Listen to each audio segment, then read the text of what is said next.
A little beggar found the millionaire's unlimited credit card.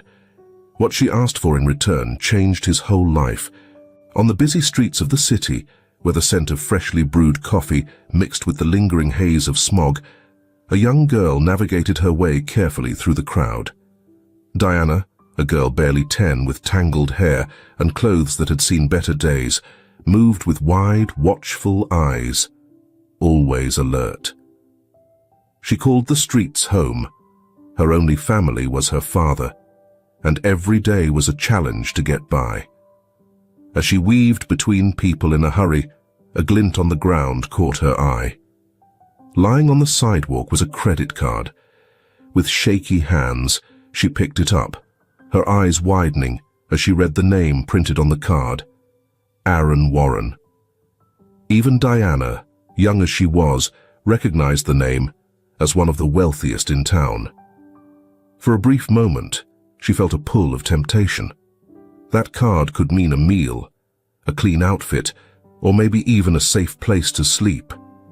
But as fast as the thought came, she brushed it aside.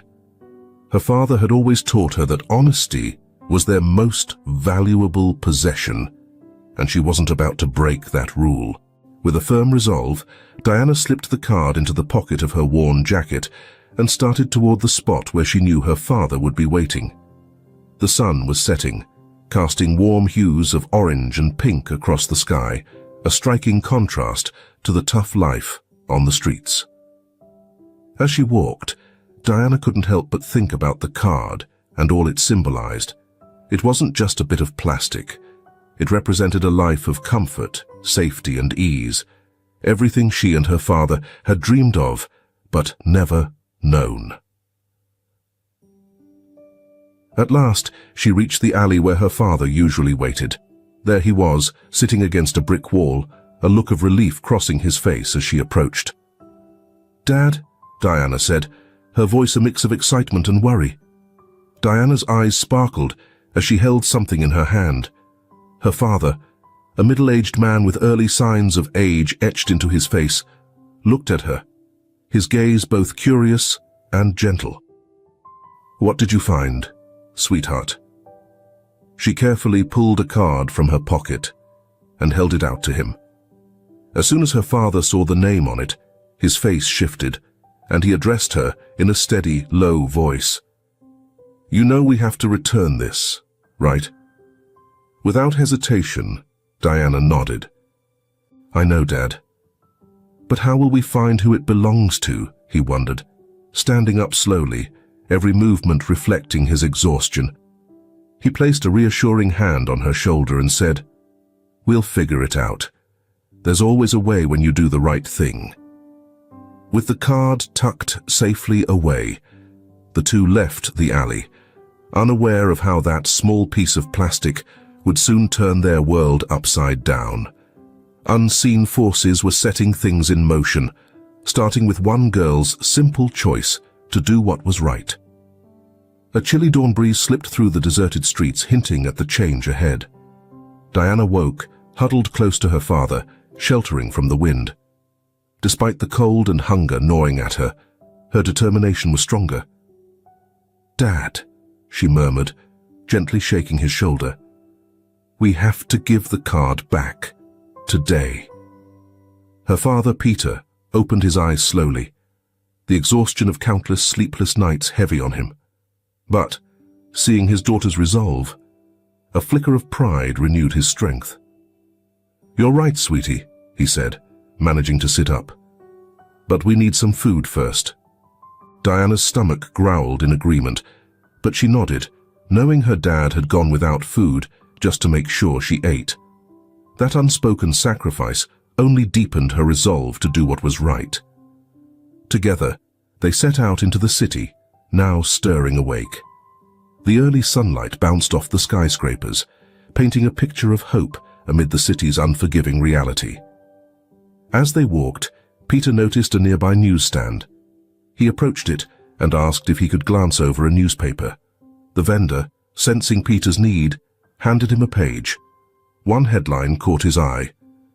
"Millionaire Aaron Warren announces charity event in the city center." "Diana," he called, I think we might know where to find the card's owner." She joined him, her face lighting up with excitement and nervousness. "Really, Dad? How will we get there?" He explained the article, and together they made a plan to visit the charity event that very afternoon at a fancy hotel downtown. They knew this was their chance to return the card, but as the day wore on, hunger gnawed at them more fiercely. Diana noticed her father beginning to falter as they walked, clearly weakened from lack of food. "Dad," she said, her voice shaky, "we could use the card just once to buy some food. No one would know." Peter paused, looking down at his daughter, his gaze filled with both empathy and resolve. He kneeled in front of her, ignoring the ache in his knees, and held her small hands. "Diana," he said softly, but with conviction, "I know you're hungry. I feel it too. But our integrity, our honesty, that's the one thing that truly belongs to us. We can't give it up, not even for a bite to eat." Diana's eyes welled with tears, but she nodded, grasping the weight of her father's words.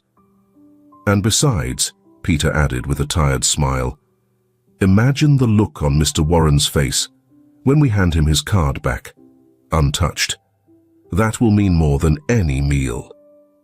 Diana threw her arms around him, hugging him tightly. In that moment, on the bustling street, they shared a bond of love and mutual respect that no amount of money could buy. With renewed resolve, they continued toward the hotel. The afternoon sun bathed them, and though their stomachs were empty, their hearts were full of hope and dignity. As they approached the towering hotel, Diana squeezed her father's hand. "Whatever happens," she said, her voice carrying a wisdom beyond her years, "we're doing the right thing." Peter nodded, his heart swelling with pride and love. Together, they walked forward toward an encounter that would forever change their lives. Little did they know that fate had surprises waiting they could never have imagined. The Golden Hotel stood grandly in the city's heart, its glass doors catching the last light of the day. Diana and Peter stopped at the entrance, feeling small in the face of the opulence around them. "Ready, sweetheart?" Peter asked, gently squeezing her hand. Diana nodded, mustering all her courage. Together, they pushed through the revolving doors and stepped into a world straight out of a dream. The hotel lobby was the pinnacle of luxury, with crystal chandeliers casting golden light across the polished marble floors and richly woven Persian rugs. Men in sharp tailored suits and women adorned with sparkling jewelry mingled throughout the room, all appearing to overlook the arrival of the two newcomers. Peter made his way to the front desk, where a young woman, polished in her uniform, regarded them with a mix of surprise and suspicion. "Excuse me, ma'am," Peter began, his voice steady yet respectful. "We're here to see Mr. Aaron Warren. We've come to return something of his." The receptionist gave them a once-over, skepticism evident in her gaze. "I'm sorry, but Mr. Warren is currently in a private meeting. I can't disturb him." Noticing her father's rising frustration, Diana took a step forward. "Please," she said softly but resolutely. "It's important. We found his credit card and want to return it." The mention of the credit card piqued the receptionist's curiosity, and she looked at them with renewed interest. She seemed on the verge of responding when a commanding voice cut through the air behind them. "What's going on here?" Turning around, Diana and Peter found themselves facing a tall, sharply dressed young man, his face both striking and marked with a hint of arrogance. "Nathan Warren," he announced, studying them with a suspicious gaze. "I'm Aaron Warren's son. What's this about a credit card?" As he spoke, Diana sensed the initial disbelief in his expression turn quickly to outright distrust. "Are you expecting me to buy this story?" he scoffed, his tone laced with scorn. "Obviously, you tried to use the card and, when that didn't work, decided to hand it over to avoid getting in trouble. Diana's eyes stung with tears at the accusation. "That's not true," she protested. "We didn't use it. We just want to do the right thing." Nathan let out a bitter laugh. "The right thing? People like you don't even know what that means. You probably had every intention of using it, and something went wrong. Who knows how many other cards you've stolen?" The accusation struck deeply, but despite their weariness and hunger, Diana and Peter stood their ground with quiet dignity. "Young man," Peter said, keeping his voice calm but firm, "I get why you'd be wary. But I promise you, our intentions are honest. If I could just speak with your father—" "My father doesn't waste time on con artists," Nathan cut him off. Then, with a nod to the receptionist, he ordered, "Call security." "Escort them out of the hotel and make sure they don't come back," Nathan ordered. Diana's heart plummeted. After coming so far and struggling to resist hunger and temptation, here they were, treated like criminals. Tears welled up, not from shame or fear, but from sheer frustration at the unfairness of it all. Peter saw his daughter's pain and made a swift decision. He pulled a credit card from his pocket, raising it in his hand. "Check this card," he said, his voice calm and steady. "It's untouched, unused. Look up the records. We haven't spent a cent." His words caught Nathan off guard, and for a second he seemed uncertain. But Nathan's pride won out. "Security will handle that," he replied coldly, nodding toward the approaching guards. "But I want them both gone now."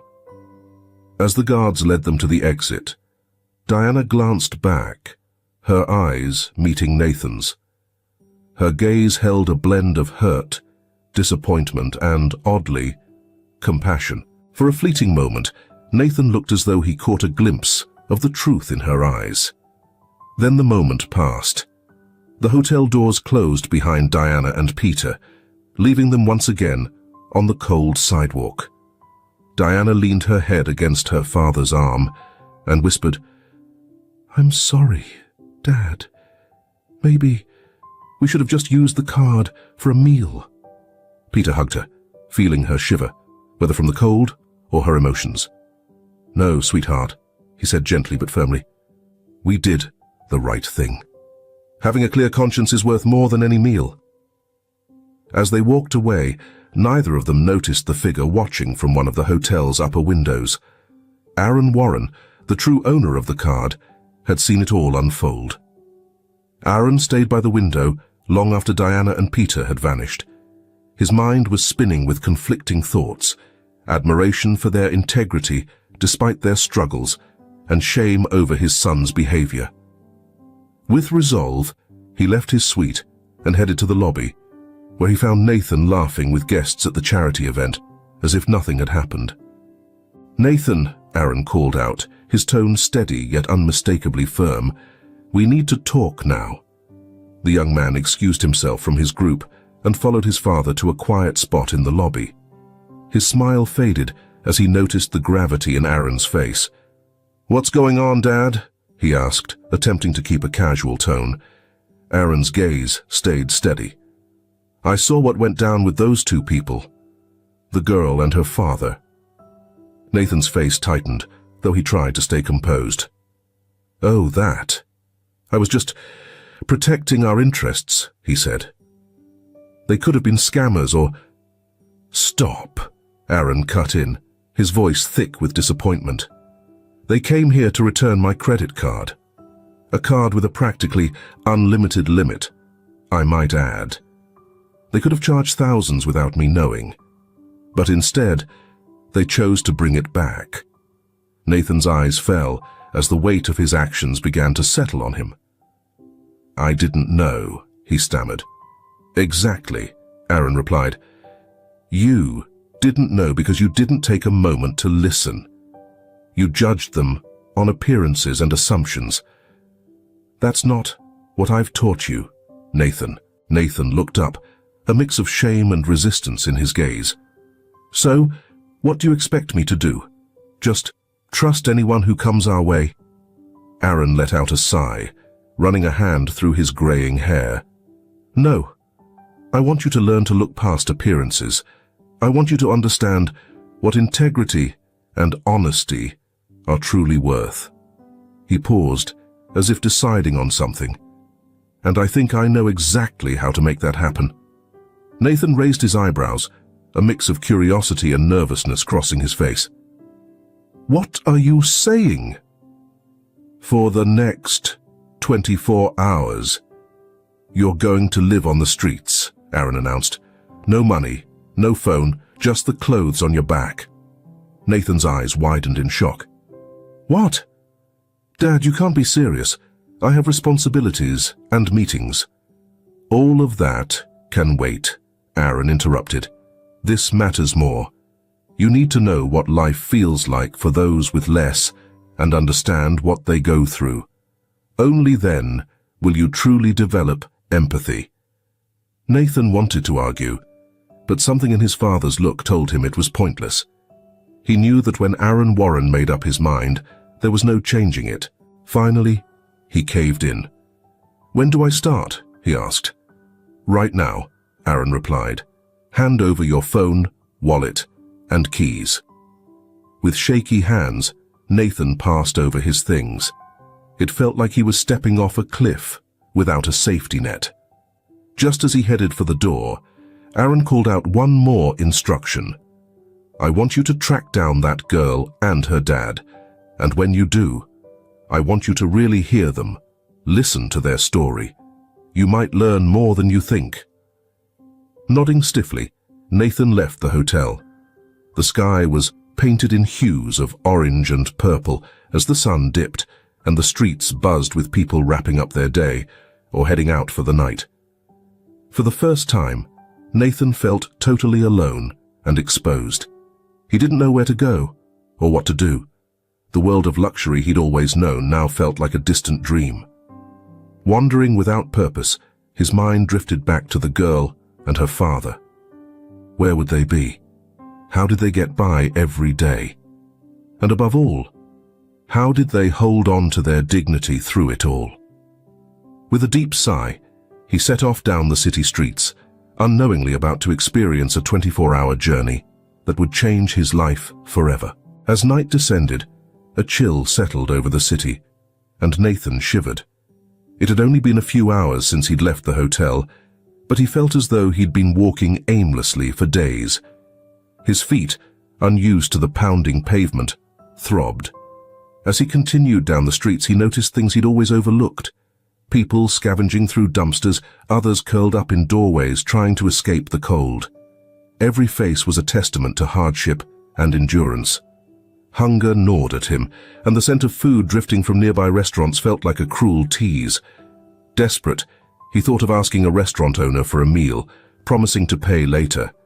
But one look at his rumpled clothes and worn-out look, and the manager asked him to leave. At that moment, Nathan grasped what it meant to be invisible to society. Days earlier, the same people who would have shown him respect now met his eyes with suspicion or outright ignored him.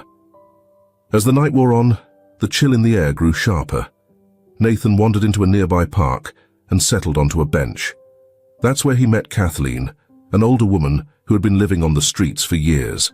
First night out here? She asked, giving him a weary but warm smile.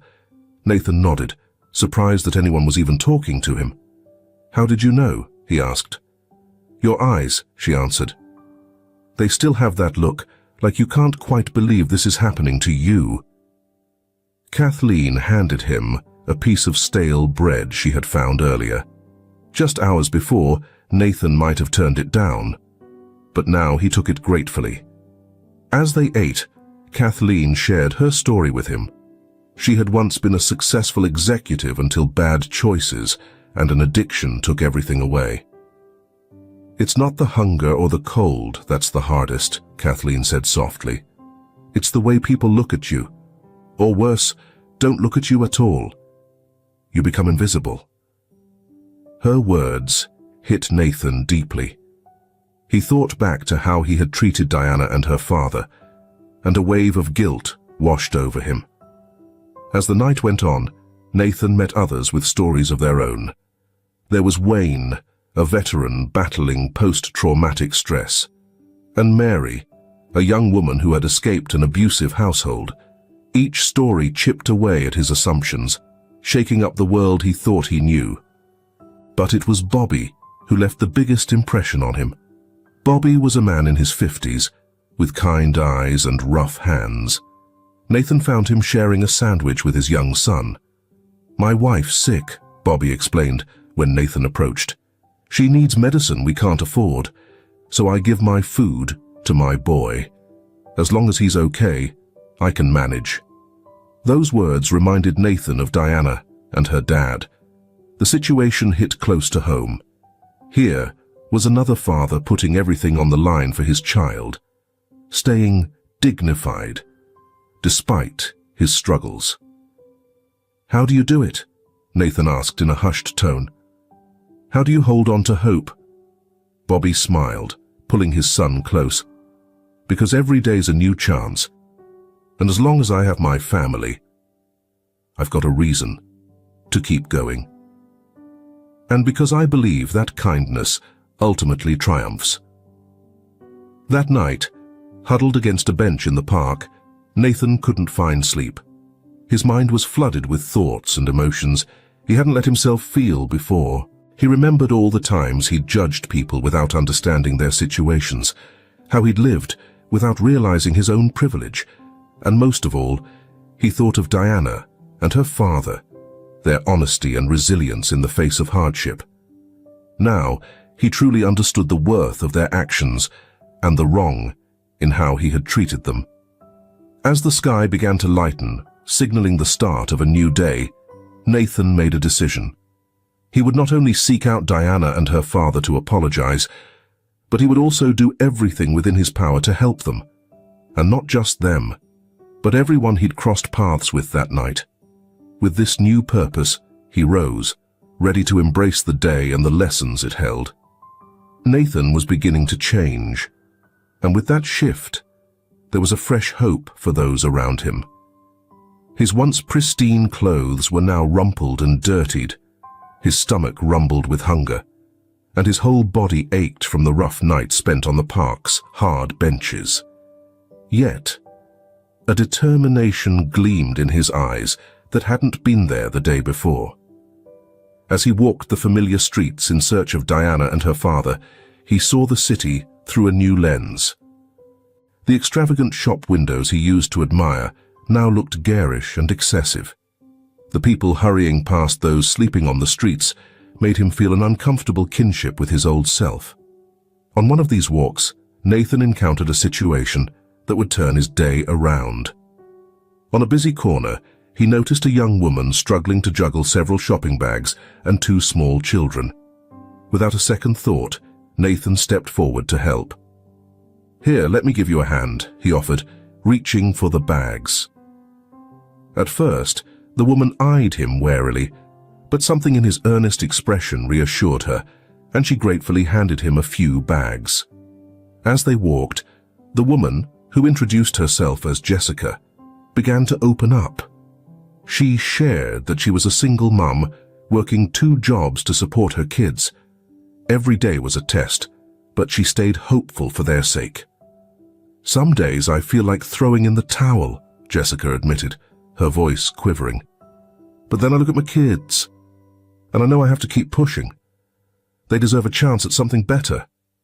Her words struck a chord with Nathan. He thought about his father, how he had built his success from nothing, how many obstacles he had overcome, and the sacrifices he'd made. When they arrived at Jessica's modest apartment, Nathan offered to help her carry the bags inside. As Nathan observed the youngest child limping slightly, he felt a pang of concern. "Is he all right?" he asked, gesturing toward the boy. Jessica took a deep breath and explained, "He needs surgery, but I just can't afford it. Every dollar I make goes straight to groceries and rent." The weight of her words hit Nathan hard. Here was a mother doing everything to provide for her kids, facing hardships he could hardly comprehend, yet holding on to her hope and dignity. Before he left, he asked if she knew a young girl named Diana and her dad. To his surprise, Jessica nodded, saying, "I've seen them around the neighborhood. They're good people." She added, "The other day, Diana's father shared his last bit of bread with my son when we had nothing. They have so much kindness, despite everything." Those words struck a deep chord within Nathan. Fighting back tears, he replied with a tight voice, "Thank you, Jessica. You've done more for me than you realize." Leaving the apartment, he felt a renewed sense of purpose. Not only was he determined to find Diana and her father to make things right, but he knew he had to help Jessica and her family, too. Nathan spent hours searching, asking every homeless person he encountered if they knew where Diana and her father might be. Some brushed him off, others eyed him suspiciously, but a few, sensing his genuine intentions, tried to help. Just as the sun was setting, he caught a break. An older man selling newspapers at a street corner told him he'd seen a man and girl matching the description heading toward an old, abandoned building on the city's edge. With his heart pounding, Nathan made his way there. As he approached, the sky was washed in deep oranges and purples, the last light of the day casting shadows over the rundown structure. Broken windows and graffiti-stained walls greeted him as he entered. "Hello?" he called out, his voice echoing in the empty halls. "Diana, sir?" Silence followed, and then a faint sound came from one of the back rooms. He moved forward cautiously, and there, tucked into a corner, he spotted Diana and her dad. Peter immediately rose to his feet, stepping protectively in front of Diana. His eyes widened, surprise flashing across his face as he recognized Nathan. "What are you doing here?" he asked, his voice carrying a blend of confusion and suspicion. Nathan, feeling his heart pounding, took another step closer. "I'm here to apologize," he said, his voice faltering. "What I did to you, the way I treated you, it was wrong. Really wrong." Diana peeked out from behind her father, her big eyes filled with curiosity and a flicker of hope.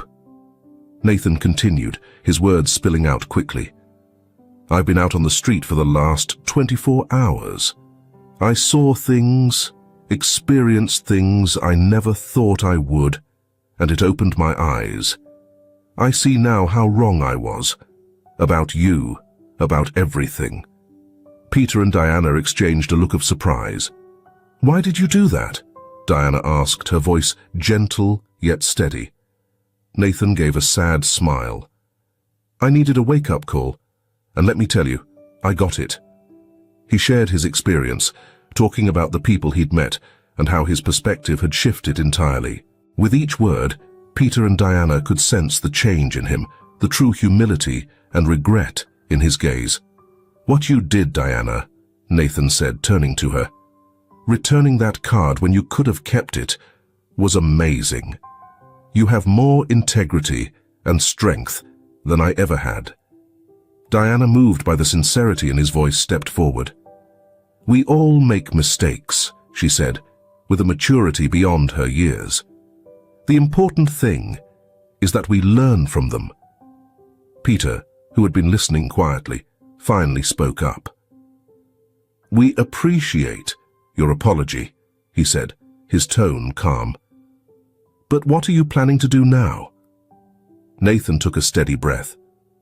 "I want to help," he replied firmly. "Not just you, but everyone I crossed paths with these past 24 hours. I've spent my life in a bubble, and now I want to use my privilege to make a difference." Peter studied him closely, as if weighing the sincerity behind his words. Finally, he gave a slight nod. "The real proof of your change will be in what you do next, not what you say." "I know," Nathan answered, determination in his voice. "And I'm ready to show it." Just then, his phone, which his father had returned to him earlier that morning, started ringing. It was Aaron Warren. On the other end of the line, Nathan's father spoke up. "It's time for you to come back. Have you learned anything? Nathan glanced over at Diana and Peter, a determined look filling his eyes. Yes, Dad, he answered confidently. I've learned a lot, and there's something I need your help with. As Nathan shared his plan, Diana and Peter exchanged a hopeful look, their spirits lifting just a bit. Across the table, surrounded by an air of discomfort amidst the opulence, sat Diana and Peter, fidgeting slightly. Aaron's voice filled the room, steady and commanding. Nathan has shared his experiences and told me all about you. I have to admit, I'm impressed by your openness and regretful about the way you were treated initially. Peter acknowledged the words with a silent nod. Meanwhile, Diana was taking in everything around her, her wide eyes filled with wonder, like she'd stepped into another world. Dad, Nathan leaned in, voice full of resolve. I've promised to help them, and not just them, but everyone I met during my time out there. I need your backing to make this real. Aaron observed his son with a blend of pride and measured caution. What exactly are you thinking? He asked. Nathan took a breath and began to detail his vision. A program for affordable housing, job training centers, and access to free healthcare for those who needed it. With each sentence, his determination grew stronger. And I want Peter and Diana to play a central role in this, he concluded. No one understands these people's needs better than those who've lived that life. As Nathan finished, silence filled the room. Peter looked a bit overwhelmed, while Diana's eyes shone with excitement. Aaron leaned back thoughtfully, watching his son closely. It's a big idea, he finally said, and costly. I know, Nathan replied without a pause, but we have the resources to make it happen, and it's the right thing to do. Aaron looked from Nathan to Peter and Diana. What do you think? He asked. Peter, who'd stayed quiet until then, cleared his throat. It's more than we could have ever dreamed of, he replied, his voice thick with emotion. But if you can really make this happen, it would change so many lives. Diana, unable to hold back her excitement, chimed in. We could help Jessica and her kids, and Kathleen, and Bobby, and everyone else. Aaron gave a warm smile as he watched the girl's excitement light up her face. Then, shifting his focus back to Nathan, he spoke gently. You've changed, son. His tone carried a sense of admiration. I see a depth in you now, a maturity and kindness that wasn't there before. Nathan nodded, feeling the weight of his father's words settle on him. I've learned a lot recently, he admitted, and I want to keep growing, keep learning. Aaron stood, his mind made up. All right, he announced firmly. We'll go forward with this. But there's one condition. The room grew silent with anticipation. I want you, Nathan, to head this project, he continued. You'll be responsible for ensuring it's done right, and that it makes a real difference for those who need it. Excitement and nervousness swirled within Nathan, but he met his father's gaze and nodded with confidence. I'll do it, Dad. I won't let you down. Diana, overcome with joy, leaped from her seat and wrapped her arms around Nathan. Thank you. Thank you, she said, her voice filled with gratitude. Peter, eyes glistening with emotion, reached for Aaron's hand. I can't even express how grateful I am, he said, his voice cracking. Aaron grinned. Save the thanks for later, he replied. There's plenty of work ahead. And so, in that very boardroom, a mission was set in motion, one that would transform not only Diana and Peter's lives, but also those of hundreds across the city. It marked the start of a redemption path for Nathan, and a beacon of hope for those who had lost faith in people. As they dove into planning, Diana glanced out at the cityscape beyond the windows. For the first time in what felt like ages, she saw a hopeful future. not just for herself and her dad, but for everyone who had been pushed aside. The sunlight poured in, as if nature itself was shining on this new beginning, kindling a spark of hope that would reach even the darkest parts of the city. The following days were packed with effort and energy. The project, named Hearts Without Homes by Diana, quickly took shape. Nathan kept his promise, fully immersing himself in the work. Long days were spent meeting with experts in urban planning, social work, and community outreach. Every evening, he came home weary, but with a sense of purpose he'd never known. Peter, meanwhile, was invaluable as an advisor, bringing insights from his time on the streets that no consultant could provide. And Diana, with her boundless energy and caring spirit, became the heartbeat of the project. She toured neighborhoods where new homes were underway, chatting with the families set to benefit, always ready with a kind word or encouragement. One afternoon, while overseeing the construction of the first community center, Nathan walked over to Peter. "How's it going?" he asked, genuinely interested in Peter's perspective. Peter took a moment, glancing around at the bustling site, watching the joy on the faces of the volunteers hard at work. "It's incredible," he replied, voice thick with emotion.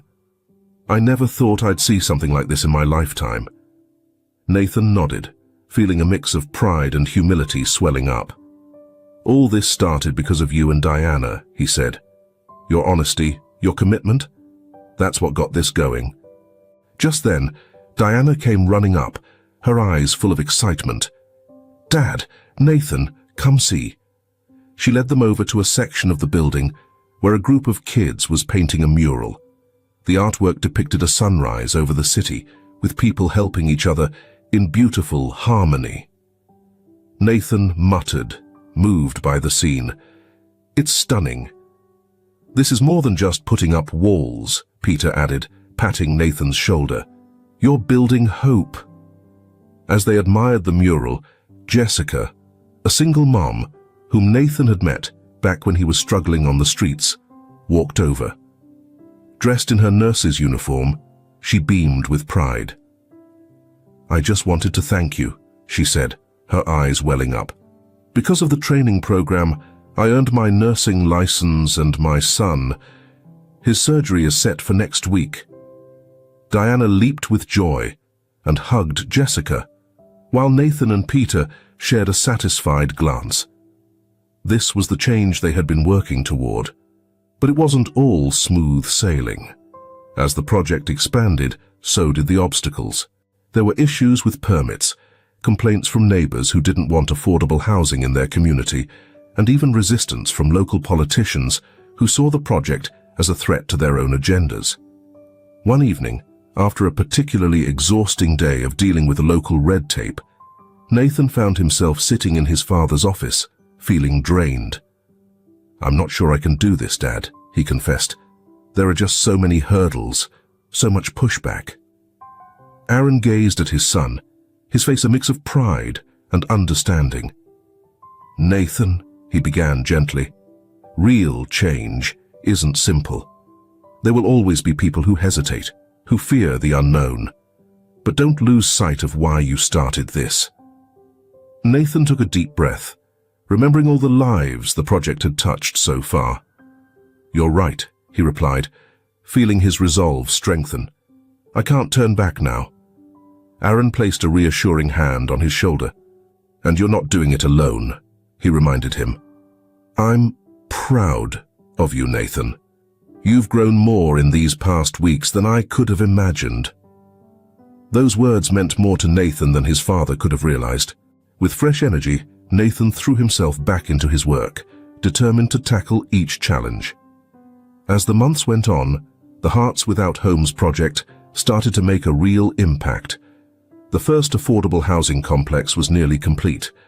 The community center buzzed with activity, providing jobs and skill-building programs that had already helped dozens. Diana, who now attended school regularly with the project's help, had become a bit of a mascot for the whole team. Her boundless enthusiasm and natural kindness were infectious, inspiring everyone around her. One afternoon, as Diana helped organize a job fair at the community center, she noticed an older man sitting alone in a corner, looking downcast. Without a second thought, she walked up to him. "Hi," she said warmly, smiling at him. "I'm Diana. Is everything okay?" She showed genuine concern, which surprised the man. I don't know," he admitted quietly. "I've been job hunting for months, but no one's looking to hire someone my age." Diana's face grew thoughtful, then lit up with a bright idea. "Come with me," she said, grabbing his hand and leading him over to Nathan, who was talking with some potential employers. "Nathan," she said, interrupting with a spark of urgency in her voice, "this gentleman here needs a chance. He's older, but I'm sure he's got valuable experience. Isn't there something we could find for him?" Nathan, caught off guard by Diana's bold interruption, but inspired by her determination, turned to the man with curiosity. "What's your name, sir?" he asked kindly. "Arthur," the man replied, straightening a bit.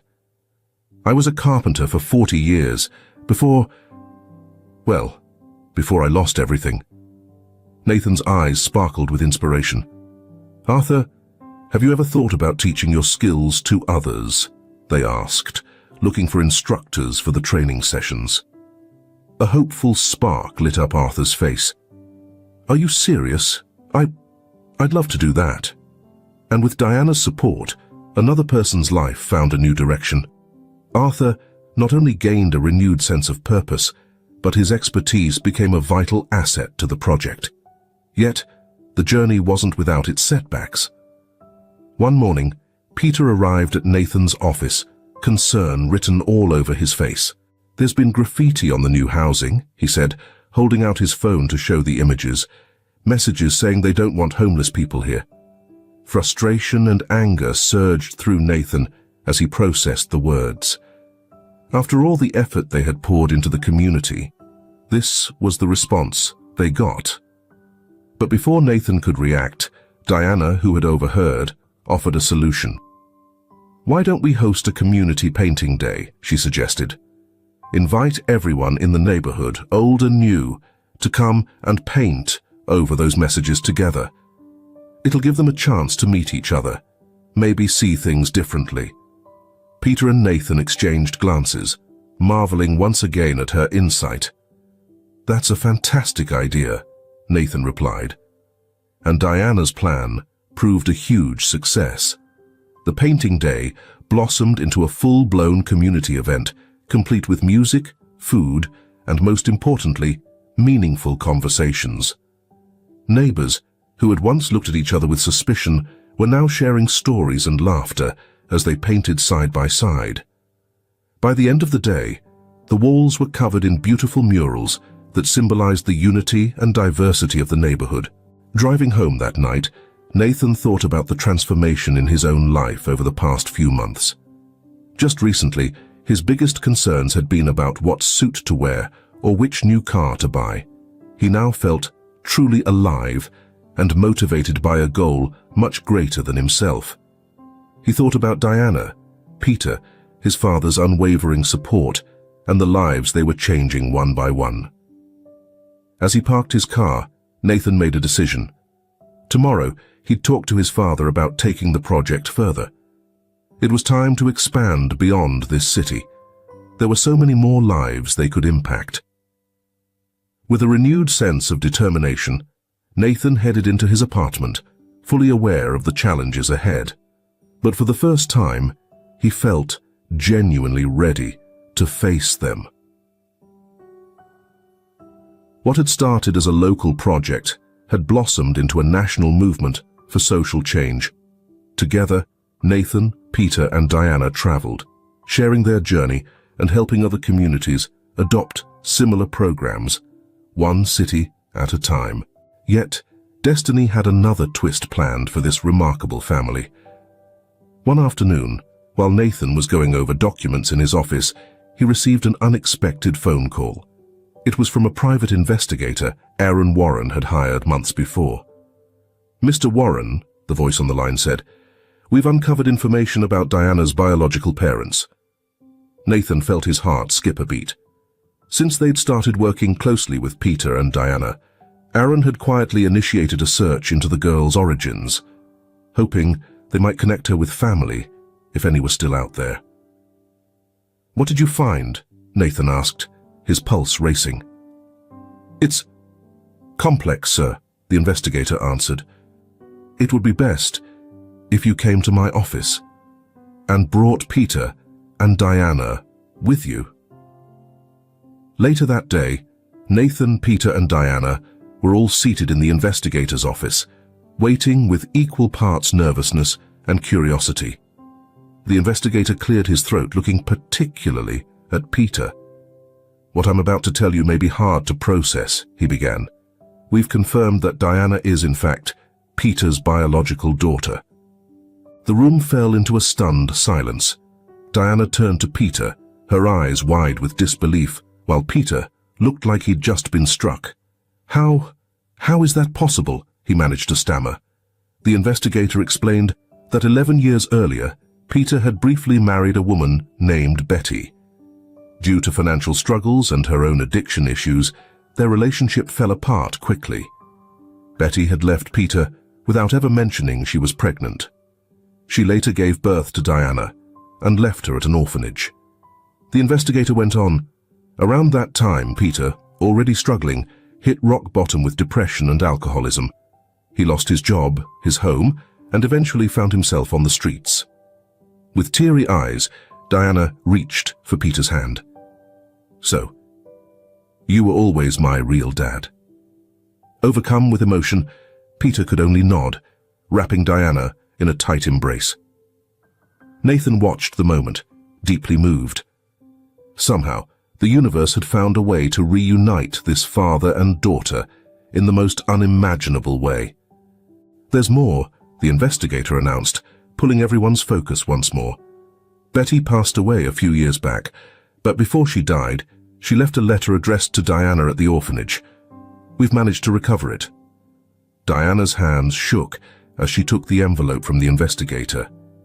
Inside, she found a letter and an old photograph showing a young woman cradling a baby. As Diana began reading the letter aloud, the room grew still under the weight of her words. In her letter, Betty expressed the sorrow she felt for leaving her daughter, explaining the circumstances that drove her to make that heartbreaking choice.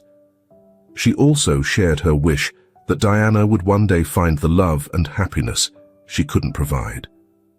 "You will always be my little miracle," Diana read, her voice catching. "And though I couldn't be the mother you deserved, I hope you find someone who loves you as deeply as I wanted to." With tears streaming down his face, Peter hugged Diana even tighter. "She did," he whispered. "I found you. My girl. And I've loved you from the very beginning, not even knowing you were my own blood." Nathan, sensing this was a profoundly personal moment, quietly excused himself and stepped into the hallway. There, he encountered his father, who had arrived after getting a call from Nathan. "How are they taking it?" Aaron asked, his face full of concern. With damp eyes, Nathan gave a small smile. "It's beautiful, Dad. Life has a strange way of putting things right." Aaron nodded, resting a reassuring hand on his son's shoulder. "Sometimes, the family we choose is the one we were meant to have all along." As father and son waited outside, they reflected on the remarkable journey that had brought everyone to this point. A lost credit card had started a chain of events that not only changed lives, but also brought together a family split apart by fate. Inside the office, Peter and Diana continued their embrace, both overwhelmed by the truth they had uncovered. Their bond, already strengthened by shared experiences, now held an even deeper connection, rooted in blood. And in that modest investigator's office, a new chapter for this extraordinary family started, brimming with love, hope, and the understanding that miracles often appear when we least expect them. The days that followed were a whirlwind of emotions for Peter and Diana.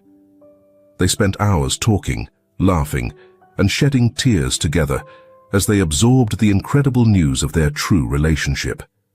Each shared memory and moment they had once lived on the streets now took on an even richer meaning. Nathan stayed by their side, quietly supportive, ensuring both father and daughter had all they needed to adjust to this new chapter in their lives. He noticed how the connection between them, already strong, seemed to grow even deeper, day by day. One morning over breakfast in the apartment provided by the project, Diana looked at her dad with a brightness in her eyes. "Dad," she began, cherishing the word in a new way, "do you think Mum would be proud of us?" Peter, touched by her question, gently held her hand. "I'm sure she would be," he replied warmly. "You've become a remarkable, kind and resilient person, and together, we've made a difference in many lives." Diana smiled, but her gaze turned thoughtful. "Do you think one day we could help other families reconnect, like we did?" Her question sparked an idea in Peter. That afternoon, he met with Nathan to discuss a fresh vision for the Hearts Without Homes initiative. "I want to start a family reunification program," Peter said, his voice full of energy.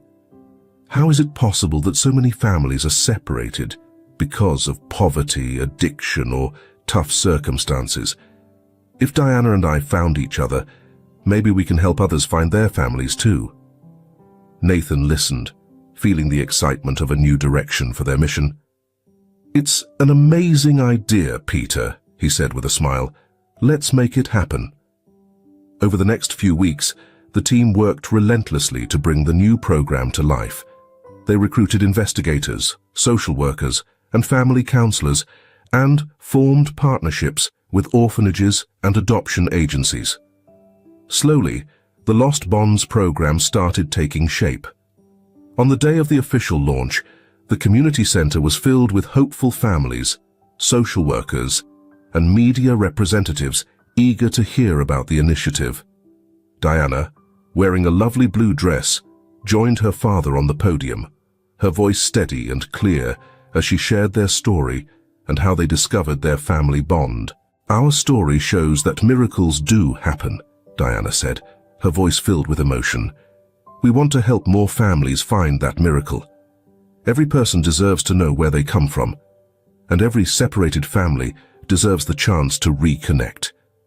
Peter took the microphone next, pride shining in his eyes as he looked at his daughter. "The Lost Bonds program won't just reunite families," he explained. "It will also provide psychological support, legal assistance, and resources to help them stay connected once they're together." The crowd listened intently, many wiping away tears as they felt the impact of this new program. In the crowd, Nathan noticed hopeful faces, people who once seemed to have given up on reuniting with their loved ones. When the presentation concluded, the room burst into applause. Reporters surged forward, eager to ask questions. Families moved in to sign up for the program, and social workers stood ready, offering their support and guidance. In the midst of the activity, Nathan made his way to Peter and Diana. "You did an incredible job," he said, wrapping them both in a hug. "You're bringing hope to so many people." Diana smiled, her eyes glowing with determination. "This is only the start," she replied. "I have a feeling Lost Bonds is going to make a real difference." And she couldn't have been more right. Over the next few months, the program delivered results beyond what anyone had dared to hope. Families separated for years were brought back together. Parents, once struggling with addiction and now in recovery, were granted the chance to reconnect with their children. Siblings torn apart by the adoption system finally reunited. Each success was a testament to their hard work. And for Peter and Diana, each family brought back together was a touching reminder of their own incredible journey. One afternoon, as they sifted through cases in the office, Diana suddenly stopped, her eyes welling up as she looked at her dad. "What's wrong, honey?" Peter asked, concerned. Diana smiled through her tears. "It's just that sometimes I still can't believe you're really my dad," she said. "After everything we went through, it's amazing we found each other." Peter pulled her into a warm hug. "I can hardly believe it either," he admitted. "But every day I'm so grateful, and I'm thankful we can help others find the same joy." As father and daughter shared this quiet moment, Nathan watched them from the office door, feeling a surge of gratitude and awe. He recalled that day at the hotel when he had looked down on Peter and Diana with suspicion and arrogance, how much he had changed since then, and how they had all grown. The Hearts Without Homes project, and now Lost Bonds, had evolved far beyond typical social services. They became a symbol of the impact of kindness, the resilience within each person, and how a single act of compassion could spark a chain reaction of positive change. That night, as Nathan drove home, he reflected on this incredible journey, from a forgotten credit card to a movement changing lives nationwide, from a self-absorbed young man to someone committed to making the world better. At the heart of it all were Diana and Peter, two resilient souls who had weathered tough times with grace and love, now offering others the chance to rediscover hope in the shadows of hardship. With the city lights glowing around him, Nathan couldn't help but smile. The future was wide open, teeming with potential, and he felt honored to be part of this incredible journey of healing and love. Time raced by, and soon enough, they found themselves at the first anniversary of the Lost Bonds initiative. To mark the occasion, a grand event was planned at the community center, bringing together all the families who had reconnected through the program. The hall was festively adorned with balloons and streamers, buzzing with the laughter and chatter of countless lives changed for the better. Moving through the lively crowd, Nathan, Peter, and Diana greeted families and listened to their stories. In one corner, they spotted Arthur, the former carpenter, now an instructor in the program, happily surrounded by his students as they shared stories about their latest projects. Jessica, the nurse who had once struggled to provide for her kids, now runs the community clinic. Her son, now fully healed after surgery, played joyfully with other children. Watching the scene unfold, Diana's heart swelling with pride. "It's like a dream," she told her father. "Look at all the lives we've impacted." Peter pulled her into a hug, feeling her joy. "And it all started with you, my girl," he said, his voice filled with pride. "Your honesty and kindness sparked all of this." Just then, Aaron Warren took the stage, calling for everyone's attention. The room hushed, all eyes on the man whose support had made it all possible. "A year ago," Aaron began, voice thick with emotion, "my son Nathan shared an idea that, I'll admit, I thought was a bit ambitious at first." Laughter rippled through the crowd. "But that vision, driven by compassion and a commitment to doing good, has turned into something truly wonderful," he said, casting a warm look at Nathan standing nearby. Aaron continued, "Today, we celebrate not only the success of Lost Bonds, but also the countless new beginnings it has inspired." Aaron took a deep breath, scanning the crowd until he caught sight of Diana and Peter and spoke with conviction. "We honor the strength of people and what we can achieve when we come together." He paused, letting his words settle. "And it all began with a single act of integrity. A young girl and her father, who may not have had much, but whose honesty outweighed any riches." Diana felt the warmth of tears as Peter wrapped his arms around her, holding her close. "So today," Aaron went on, "I'm proud to announce that the Warren Foundation will be expanding these programs nationwide. We envision every city having its own safe havens for those without homes and lost connections.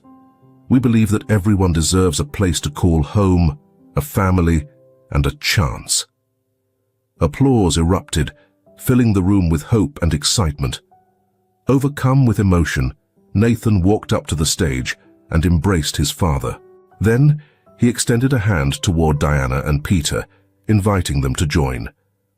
On stage, two families united in a heartfelt embrace: Aaron and Nathan, whose relationship had grown through their journey together, and Peter and Diana, whose bond had not only endured hardships, but had been revealed as something deeply profound and unconditional. As the crowd cheered, Diana looked around, soaking in the joy radiating from every face. She remembered that distant day when she found a lost credit card on the street, a moment that felt like a lifetime ago. Who could have guessed that this small act of honesty would lead to so much? "Thank you," she murmured softly. Though her words were lost in the celebratory noise, her gratitude reached out to the universe, to destiny, to whatever forces had led to this extraordinary series of events. As the celebration carried on, with laughter, music, and the smiles of countless reunited families, Diana felt a sense of purpose. There was still so much more she wanted to do, more lives to touch. But as she looked at Peter, at Nathan and Aaron, she knew that together they could overcome anything. Love, compassion, and honesty were powerful, unstoppable forces. In that moment, Diana made a silent vow to keep fighting, to keep helping, to keep loving. She now understood that even the smallest acts could ripple out, bringing change to the world. Her journey, which had started on the cold streets of an unfeeling city, had grown into something far bigger. Her story was now touching lives across the country, and in each life transformed, each family reunited, each heart rekindled with hope, her legacy would endure. As light flooded the room and music swelled, Diana closed her eyes and smiled. The future was wide open, brimming with endless possibilities, and she was ready to embrace it.